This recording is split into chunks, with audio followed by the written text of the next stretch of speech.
running for School Board District 5? Correct. Gotcha. Correct. So just tell me a little bit about the decision to run for school board. Yes, this decision was definitely prayerful. It was meaningful. This is something that I've pretty much been a part of my entire adult life, which is working with youth at one capacity pertaining to teaching, mentoring, and martial arts. And after deep consideration and also being approached by neighbors and friends, they felt like this would be a good fit. So we qualified, and we've been boots on the ground, grassroots, knocking on doors, meeting neighbors and making friends every single day since I filed. Gotcha. So, you know, obviously going into this race, there's a lot that's going on. What are 3 things you're hoping to accomplish if you're elected? Number 1, when elected, with the support of my constituents, I plan to fight to keep our local neighborhood public schools open. Number 2, I want to make sure that our children feel safe in school.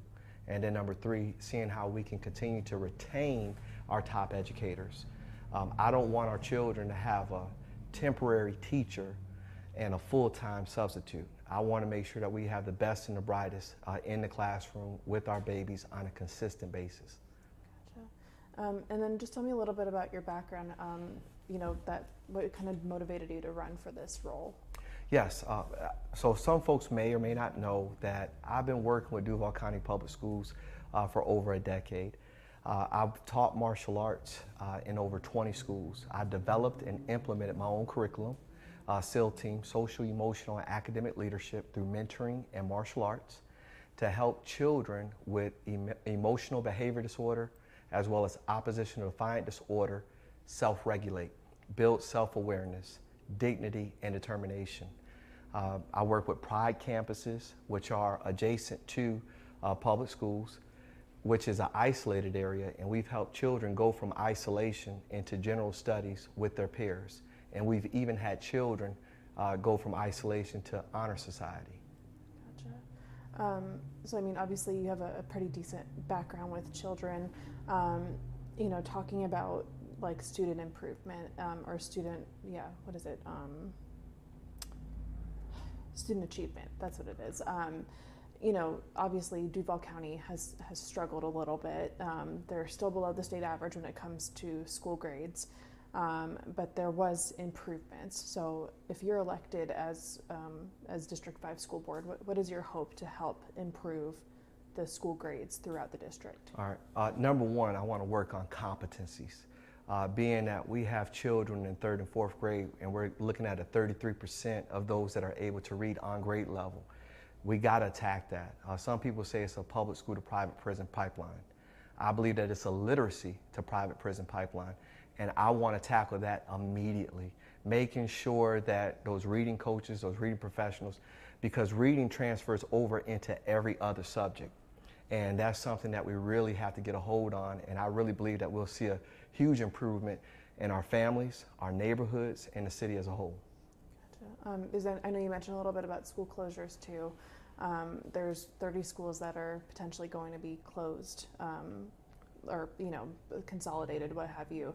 I know the current board is probably going to be the one that makes that decision, but what is your hope if you're elected to ensure that more schools don't have to be closed to make up for that $1 billion deficit? Well, so first of all, I always say it's not magic, it's management. I was talking to Mr. Chris today at Fishware Elementary School, and he was calling the school, is my school going to be around next year? I don't know. Is my school closing? I don't know. I'm telling my constituents, I promise to be honest, open, and transparent. I will fight to keep their local neighborhood school open, which is something that I ran on from day 1. Then when you look at PICO dollars, we have not been able to achieve the state's funding pertaining to PICO dollars in almost a decade. For what reason, I don't know. But I will do my best to go through that budget line by line to see how there are opportunities to put back into maintenance issues as well as upgrades.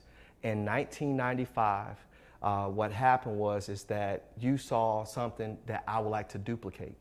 What do I mean by that? Orlando has the newest schools in the state of Florida, and Jacksonville has the oldest schools in the state of Florida. In Orlando, they take the football field and build the new school while the old school is still existing. And then after the new school is built on the football field, then they demolish the old school and turn it into the parking lot. This was done on Lone Star Road at Arlington Middle School in the 90s. Before they demolished the school, they built out the new school and then demolished the old school and turned it into the football field. So this has been done in Jacksonville. I'm not sure why it has not been duplicated in almost 20 plus years, but I want to look for opportunities for us to win and not for us to lose. Gotcha. Because I know that there's even been with like the half-cent sales tax, there's been some schools that have kind of been put on pause that were supposed to be built. I know they're still completing current projects, but is there concerns maybe of like looking at those new builds and seeing how the board can achieve a way of just maybe renovating a school that's existing instead of building a whole new school? I agree with, I'm open to opportunities and to see what's the best fit. And when you look at any business, anybody that's owned a business will say you're going to have valleys and you're going to have peaks, right? I'm a business owner, and this is something that I bring to the board, is that I do own my own business. And sometimes you need someone who understands capacity, capabilities, and access to capital.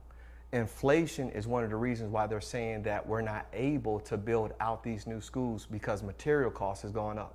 Well, inflation is not unique to Jacksonville. Right. Inflation is a world issue. It's all over the globe.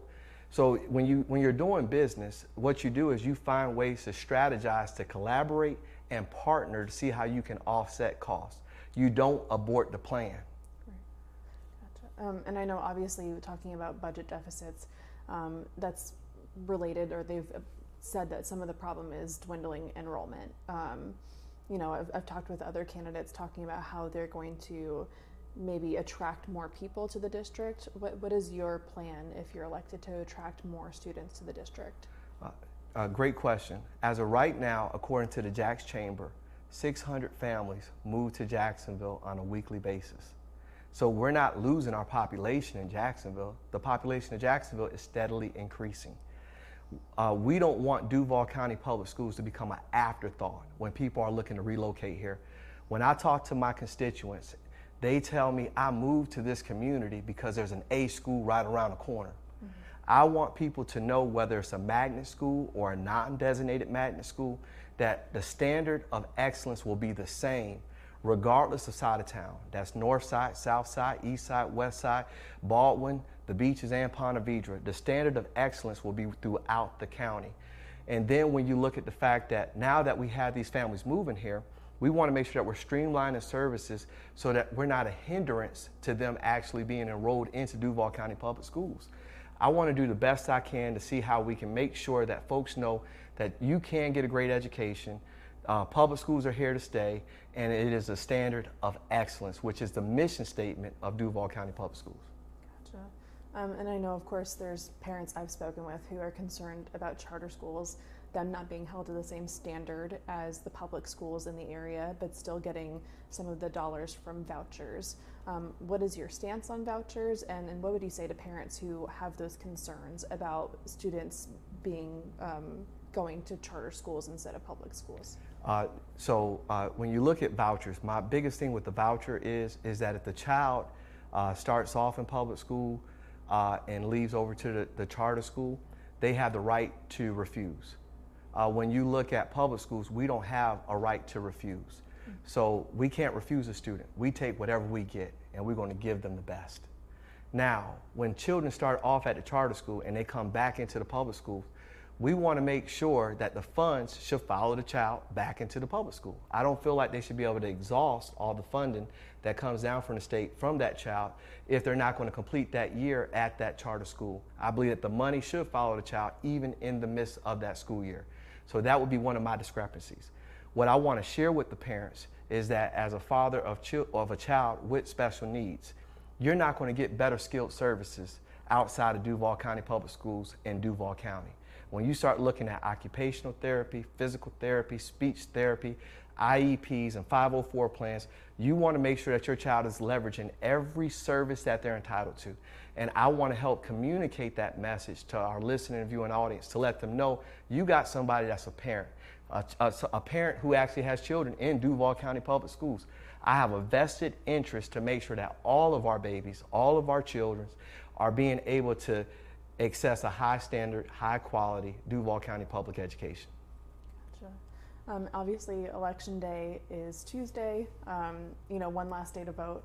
What would you say to people who maybe are just now learning that there's an election tomorrow, or are aware and are waiting to vote till tomorrow? There has to be a high sense of urgency. This is one election that we cannot allow to pass us by. As far as I'm concerned, all politics is local, and ensuring that we're empowering the next generation is essential. Education is the great equalizer. And for someone, I'm the only candidate in my race that actually has a degree in education. I'm the only candidate in my race that actually has children in Duval County Public Schools. And I'm the only candidate in my race that has actually developed and implemented a curriculum in Duval County Public Schools through martial arts. I'm all in. I am committed and passionate about making sure that every child in every classroom, in every school is receiving a high quality, high standard public education.